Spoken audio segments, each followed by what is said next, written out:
Good morning, students. Welcome to Bindu Dhadwal Chemistry Lessons. Our topic for today is redox reactions as the basics for titrations. Acid base systems में हम titration method use करते हैं, जिसमें एक solution की strength को निकालने के लिए हम उसको दूसरी solution जिसकी strength known है उसके against titrate करते हैं using a pH sensitive indicator. और जब एक ड्रॉप से की चेंज से एक ड्रॉप ऐड करने से कलर चेंज आता है तो हम कहते हैं टाइट्रेशन कंप्लीट हुई है. और using the equation N1V1 is equal to N2V2 हम स्ट्रेंथ ऑफ अननोन सोल्यूशन निकाल लेते हैं. यहाँ N is the normality of one solution and V is the volume of that solution and N2 is the volume of N2 is the strength of other solution, normality of other solution and V2 is the volume of the second solution. तो चार में से अगर एक quantity unknown है तो वो निकाली जा सकती है. यहाँ पे जो हम pH सेंसिटिव इंडिकेटर्स यूज़ करते हैं जैसे थाइमोल ब्लू जो है 1.2 से 2.8 pH में रेड कलर को येलो कर देता है. इसी तरह methyl yellow at this pH 2.9 to 4 red को येलो कर देगा. ब्रोमोफिनोल ब्लो 3 to 4.6 pH पे येलो को ब्लू कलर में चेंज कर देगा. कॉन्गो रेड 3 to 5 pH की रेंज में वायलेट को रेड में कन्वर्ट कर देता है. मिथाइल ऑरेंज इस pH 3.1 से 4.4 में रेड को येलो में कर देता है. इसी तरह मिथाइल रेड थोड़े हायर pH 4.2 से 6.3 रेड को येलो में कर देता है. और बेसिक pH जो है 8.3 से 10 पे फिनोल्फथलीन जो है ये कलरलेस सोल्यूशन को पिंक में कन्वर्ट कर देता है. तो जैसे ही कलर चेंज आता है हमें पता लगता है टाइट्रेशन कंप्लीट हुई है और इक्वेशन को यूज़ करके हम अननोन सोल्यूशन की स्ट्रेंथ निकाल लेते हैं. अब रीडॉक्स रिएक्शंस में भी हम टाइट्रेशन मेथड को अडॉप्ट कर सकते हैं और रिड्यूसिंग एजेंट या ऑक्सीडाइजिंग एजेंट की स्ट्रेंथ को निकाल सकते हैं using a redox sensitive indicator. So let us take examples of redox titration. So first is KMnO4 titrations. In KMnO4 titration, the reagent KMnO4 itself is intensely colored and acts as the self indicator. In titrations में हमें indicator डालने की ज़रूरत नहीं पड़ेगी. तो ये burette में हमने KMnO4 डाला, वायलेट कलर है, पिंक कलर है और ये हमारा टाइट्रेशन फ्लास्क में रिड्यूसिंग एजेंट है जिसको कि KMnO4 ऑक्सीडाइज करेगा. तो रिड्यूसिंग एजेंट जो है उसमें KMnO4 शुरू में डालेंगे तो क्योंकि रिड्यूसिंग एजेंट ज़्यादा क्वांटिटी में है तो कलरलेस होगा सोल्यूशन का कलर. KMnO4 डालने पे भी कलरलेस रहता है. लेकिन जब फाइनली एक ड्रॉप KMnO4 डालने पर एक परमानेंट लाइट पिंक कलर आ जाता है तो हम एस्टैब्लिश कर सकते हैं कि टाइट्रेशन कंप्लीट हो गई है. The end point is achieved from colourless to pink. और उस केस में फिर हम नॉर्मेलिटी इक्वेशन या मोलैरिटी इक्वेशन निकाल के स्ट्रेंथ ऑफ अननोन सोल्यूशन को निकाल सकते हैं. सो KMnO4 टाइट्रेशंस में KMnO4 खुद सेल्फ इंडिकेटर के तौर पे एक्ट करता है. For example KMnO4 can oxidize ferrous ions to ferric ions and itself get converted to manganese dioxide.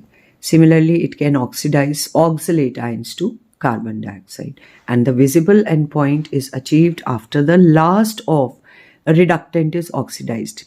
शुरू में reductant ज़्यादा अमाउंट में है तो कलर कलरलेस रह रहा है. जब सारा रिडक्टेंट ऑक्सीडाइज हो जाएगा और हल्का सा KMnO4 एक्स्ट्रा आ जाएगा तो कलर पिंक आ जाएगा. Lasting tinge of pink colour appears in the at permanganate concentration as low as 10⁻⁻6 moles per decimeter cube or 10⁻⁻6 mole per liter. So this ensures a minimum overshoot in colour beyond the equivalence point. तो equivalence point के बाद हल्का सा overshoot होता है और हमें strength पता लग जाती है. सो इस पॉइंट पे इक्विवेलेंस पॉइंट पे जब ये कलर आया है रिड्यूसिंग एजेंट और ऑक्सीडाइजिंग एजेंट इक्वल अमाउंट्स में है, इक्वल स्ट्रेंथ्स में है और हम नॉर्मेलिटी या मोलैरिटी इक्वेशन यूज़ करके अननोन सोल्यूशन की स्ट्रेंथ निकाल सकते हैं. इसी तरीके से कुछ ऑक्सीडाइजिंग एजेंट जैसे पोटेशियम डाइक्रोमेट है, ये ऐसे होते हैं जो सेल्फ इंडिकेटर्स नहीं होते, ये खुद कोई कलर चेंज नहीं शो करते। तो इन केसेस में हमें इंडिकेटर ऐड करना पड़ता है। So if there is no dramatic auto colour change, जैसे कि MnO4 टाइट्रेशन में हुआ था, यहाँ पे इंडिकेटर्स डाले जाएंगे which are oxidised immediately after the last bit of reactant is consumed, producing a dramatic color change. So here dichromate will first oxidize the reducing agent, then when reducing agent is finished, the indicator that is added, it oxidizes that as well. और जैसे ही ये indicator को oxidise करता है, जैसे कि for example आपका indicator diphenyl अमीन है डाइक्रोमेट टाइट्रेशन में, तो कलर चेंज आ जाएगा just after the equivalence point. तो जैसे डाइफिनाइल अमीन डालने पर कलर चेंज है, इंटेंस ब्लू कलर जो है आ जाएगा। This signals the end point. For example when in acidic condition, dichromate ion is used as an oxidizing agent. The color changes from green color to violet blue of diphenylamine.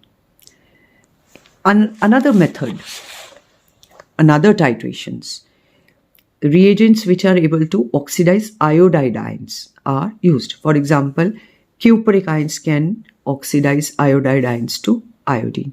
Ab iodine can turn starch blue. So this method relies on the fact that iodine itself gives a intense blue color with starch. And also iodine can react with thiosulfate ions, and it can this is also reaction of iodine with thiosulfate is also a redox reaction. Iodine oxidation state changes from 0 to -1, decrease in oxidation state, this is reduction.